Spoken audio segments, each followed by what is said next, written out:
और अब बात करते हैं ग्लोबल टेंडर की, क्योंकि इससे उम्मीद की किरण दिखाई नहीं दे रही। प्रदेश में 18+ को जल्द वैक्सीनेट करने की कवायद को झटका लगा है।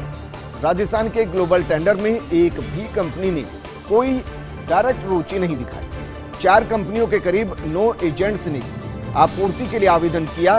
स्पुतनिक, श्रीथेरा, एस्ट्राजेनिका, कोविशील्ड की आपूर्ति के लिए आवेदन किया, लेकिन अधिकांश ने पेश नहीं किए जरूरी दस्तावेज। दाम भी ज्यादा मांगे गए। ऐसे में टेंडर की प्रक्रिया के साथ ही निकाला जा रहा दूसरा रास्ता। केंद्र स्तर पर ग्लोबल टेंडर के लिए राज्य सरकार सुप्रीम कोर्ट में याचिका दायर करेगी।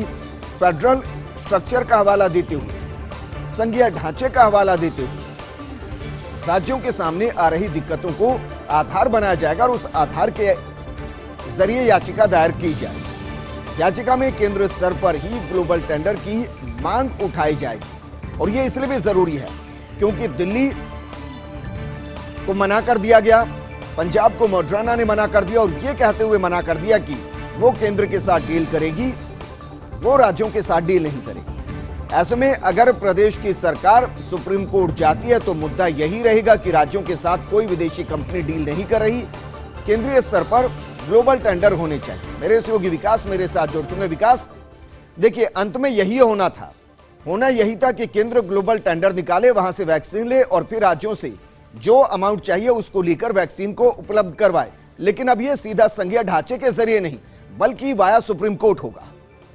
बिल्कुल, देखिए, जिस तरह से पूरे प्रदेश भर के अंदर राजस्थान की बात करें तो वैक्सीन की जो टोटा है वो सबको दिख रहा है। जिस तरह से आज 18 साल से प्लस आयु के जो लोग हैं उनका वैक्सीनेशन अभियान जो है पूरी तरह प्रभावित हुआ है।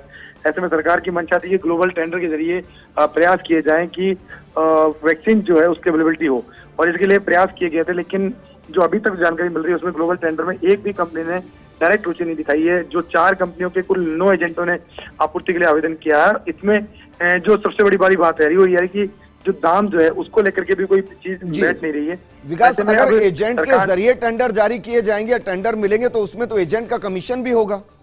बिल्कुल, एजेंट का कमीशन होगा, तभी रेट बहुत ज्यादा आ रही है, और इसीलिए सरकार ने रेट को लेकर के जब इतनी रेट हैवी आई है उसके बाद में अभी ये तय किया है ग्लोबल टेंडर की प्रक्रिया के साथ में सुप्रीम कोर्ट में भी याचिका दायर की जाएगी। अच्छा विकास, ये अभी तक सार्वजनिक हो पाया, किसी सूत्रों के हवाले से जानकारी लग पाई कि एक वैक्सीन के लिए किसी भी कंपनी के लिए राज्य सरकार को क्या ऑफर किया गया है?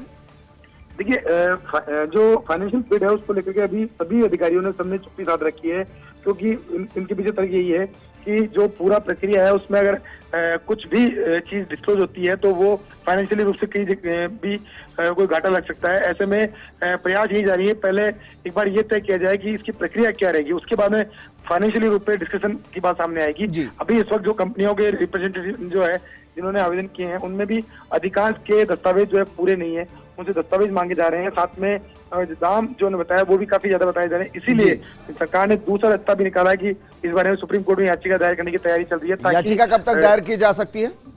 देखिए, इस बारे में अभी तक सिर्फ तैयारी चल रही है, क्योंकि जब तक पूरा जो कह सकते हैं सरकार स्तर पर पूरा निर्णय नहीं हो जाता तब तक इस बारे में पूरा क्या नहीं होता। लेकिन अभी जो तैयारी चल रही है उसमें यह है कि 2 प्रक्रिया चल रही है।